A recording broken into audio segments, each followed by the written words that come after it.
Um desses assuntos que o presidente preferiu não comentar foi o da possibilidade da antecipação, mudanças, melhor dizendo, no processo eleitoral, na escolha de prefeitos e vereadores no Brasil em 2020. Nós estamos ao vivo com a deputada federal Margarete Coelho, que vai falar conosco a respeito deste e outros assuntos. Deputada federal Margarete Coelho, obrigado por atender aqui o nosso convite. Deputada, qual é a chance real que a senhora considera dentro dessa discussão de mudanças no calendário eleitoral? Microfone. Então, nós tivemos problema com o áudio da deputada Nelson? federal. Agora sim, podemos ouvi-la, deputada? Pois não. Muito obrigada. Eu gostaria de cumprimentar você, o Elivaldo, cumprimentar todos que nos ouvem.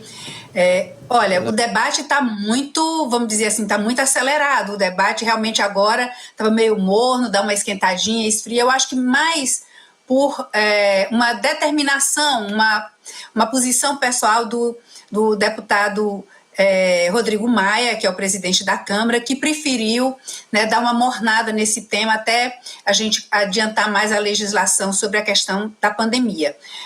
Mas lá na Câmara, olha, tem legislação para todo gosto, tem várias que pretendem unificar as eleições já para 2022, prorroga os mandatos, adia a eleição para 2022, aos que defendem que vamos fazer eleições nesse ano, vamos apenas elastecer o mandato, elastecer o calendário eleitoral até o final do ano. A emenda do deputado Marcelo Castro diz uma adiar até quanto der.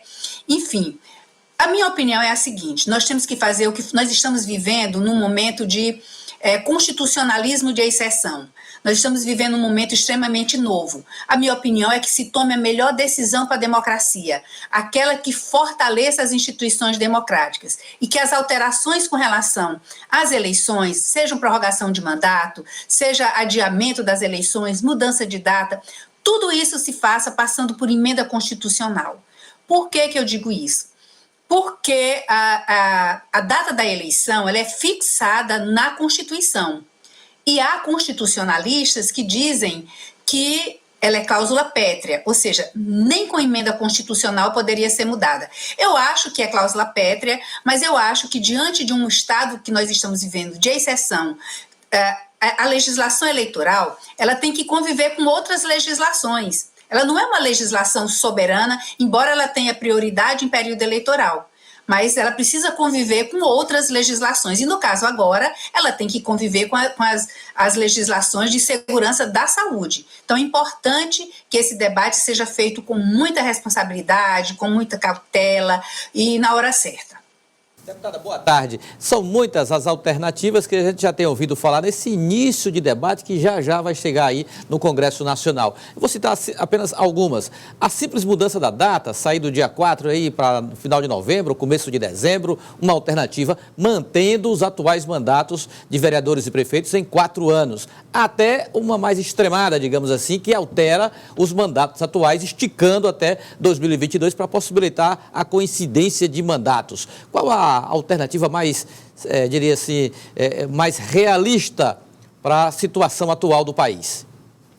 Olha, Elivaldo, eu sei que os prefeitos vão se chatear muito comigo, porque eu vou dizer isso, está muito difícil esse debate, porque alguns acham, realmente são muito partidários, a PPM aqui do Piauí, tem uma posição já tomada sobre isso. Prorrogação de mandatos é sempre uma coisa muito complexa, tem que se fazer pela Constituição. Isso é que eu acho. Mas tem uma outra alternativa que tem ganhado muita força nos meios jurídicos, que você não comentou, que eu gostaria de comentar. É que existe no Código Eleitoral um dispositivo que diz que, havendo impossibilidade de realização de eleição numa determinada urna, se houver problema numa urna quebrar, ou tiver que a ponte quebrou, está isolada, no caso de calamidade, não pode ter votação naquele local. O próprio juiz, o juiz da jurisdição, no caso o juiz daquele município, daquela zona eleitoral, pode determinar nova data. Veja, a interpretação é de que, então, cada juiz eleitoral vai dizer se naquele município os impactos da pandemia são severos o suficiente para necessitar mudar a data da eleição. Se ele achar que não, ele realiza a eleição conforme o calendário eleitoral, sem nenhum problema. Se ele acha que não, ele vai fazer a eleição, ele vai dar um prazo, né, vai dizer qual será a nova data. Como acontece, por exemplo, com a eleição suplementar, quando se anula a eleição de um município e que o juiz, juntamente com o tribunal, enfim, ou o juiz ou o tribunal, conforme seja o caso, determinam o novo calendário eleitoral. Então, essa é hoje uma teoria que é muito bem aceita dentro dos meios jurídicos, principalmente daqueles chamados garantistas, que acham que não se deve mudar nenhuma regra constitucional em períodos de exceção. Ou seja, nós estamos num período de exceção. Então, a Constituição, ela se blinda. E isso é uma verdade. A Constituição, ela se blinda para que em períodos de exceção não se faça nenhuma alteração nela, para evitar que cláusulas pétreas sejam atingidas. Já pensou num momento desse de exceção, de pandemia, enfim, alguém resolve, o Congresso na calada da noite resolve mudar o regime, né, presidencialista para parlamentarista, fechar o Congresso, enfim. Então, a Constituição, ela se blinda, ela tem uma autoproteção, né, como uma ogiva que se fecha para que não haja nenhuma alteração. Então, esse grupo tem essa defesa que hoje, no meio jurídico, é a mais bem aceita. Deputada Margarete, está se falando muito, e aí existe, está aí efetivamente posto em prática o auxílio emergencial para as pessoas no Brasil. A senhora está propondo que esse auxílio possa chegar a abrigos, a locais que atendem a pessoas que necessitam de uma assistência, abrigos de idosos, por exemplo. Qual é a justificativa desse pedido, dessa proposta, e há condições do Brasil oferecer tantas ajudas emergenciais assim? Ah, sim, Joelson. O Brasil tem total condições de atender na medida do nosso projeto de lei. O que é que nós estamos dizendo? Hoje, no Brasil, nós temos cerca de 2.600 chamadas de instituições de longa permanência de idosos. Essas instituições, delas, cerca de 1.500, 1.600, estão no Sistema Único de Assistência Social, chamado SUAS. As demais, elas vivem do que arrecadam, enfim, de repasses. Para você ter uma noção, a Secretaria Nacional do Idoso recebeu do orçamento público para esse ano de 2020 apenas 3 milhões. São cerca de 90 mil pessoas idosas que estão nesses abrigos. Imagina 3 milhões, por quanto tempo isso dá para atender? Conversando com o secretário nacional do idoso, ele me disse que em março ele já não tinha mais o que gastar. E mais ainda com a pandemia. Ao passo disso, nós temos o Fundo Nacional da Pessoa Idosa, que hoje tem o financeiro, ou seja, depositado, vamos dizer aqui, fisicamente, por assim dizer, 90 milhões na conta. E tem mais arrecadados 151 milhões, quase 157, quase 158 milhões. Ou seja, nós temos um fundo com 151 milhões, 90 já disponível para gastar hoje, que estão contingenciados, que estão à disposição do Ministério da Economia, e as pessoas estão nos abrigos, vivendo de caridade, vivendo da penúria, aqueles que têm um cartãozinho, né,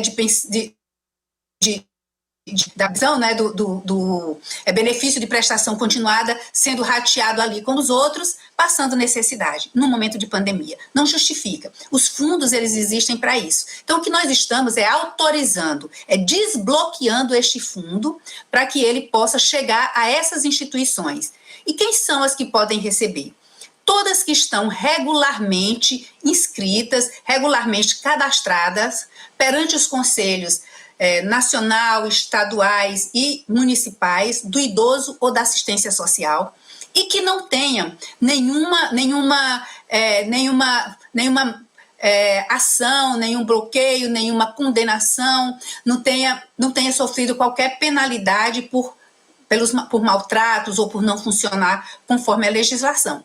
São essas que vão ser beneficiadas com este recurso. Então, esse recurso vai ficar à disposição da Secretaria Nacional do Idoso, que vai distribuir entre essas instituições, conforme o número de pessoas que ela hospeda, que ela cuida, e com esse requisito de que essa instituição não tenha qualquer restrição perante os conselhos ou perante o Ministério Público, a Defensoria Pública. Então, nós entendemos que essa é uma providência urgente. Conversamos com o governo, conversamos com a ministra Damares, o líder do governo, o Vitor Hugo, conversou diretamente com o presidente Bolsonaro. Então, nós estamos fazendo toda uma concertação, criando toda uma condição de que esse recurso seja liberado em até 30 dias.